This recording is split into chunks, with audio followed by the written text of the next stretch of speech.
On a le sentiment qu'aller voter, c'est choisir par lequel d'entre vous on veut se faire entuber. Incapable de gouverner, vous divisez.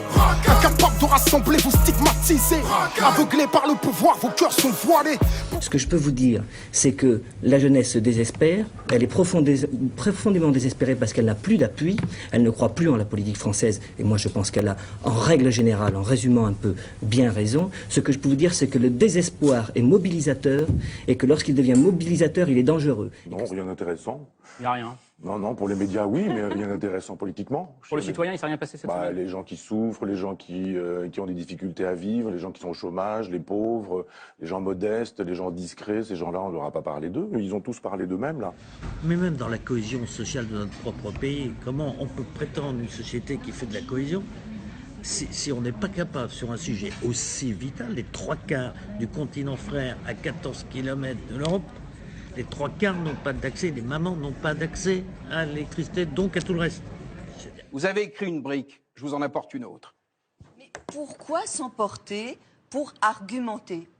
Qu'est-ce que vous avez à dire à ça? J'ai à dire que sincèrement, je suis très en colère lorsque je vois que des projets politiques se montent sans tenir compte de l'apport de la société, de l'apport des territoires. Incompétence. Parce qu'ils ne sont en rien conscients de l'effondrement de notre système sanitaire, du secteur hospitalier public ou privé à la médecine de ville, des médecins aux paramédicaux. Parce qu'il faut savoir qu'aujourd'hui, aux yeux de l'État, un habitant des campagnes et un habitant des villes, ça ne vaut pas la même chose. L'habitant des villes vaut 2 fois l'habitant des campagnes. Voilà, il ne peut pas y avoir d'un côté ceux qui décident à la place des autres et puis ceux qui subissent. Parce que c'est elle qui est garante de la démocratie dans un pays. Si l'institution ne peut pas faire son métier, que la justice aujourd'hui, elle est de plus en plus hors sol. Et tout ce qui est praticien en France ne parviendra à lutter contre un système qui est contrôlé par une bureaucratie parisienne centralisatrice, qui est soutenue par les vieux partis. On doit faire ensemble les colères bienveillantes. Eh tonton, on va faire comment?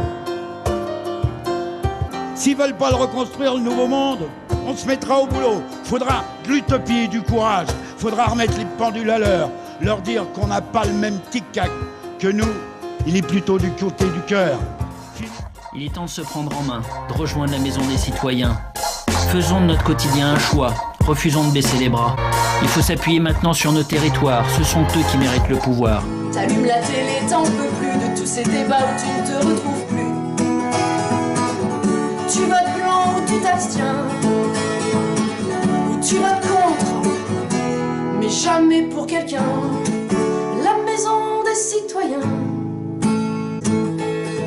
c'est qu'on va démarrer cette histoire avec juste de la bienveillance.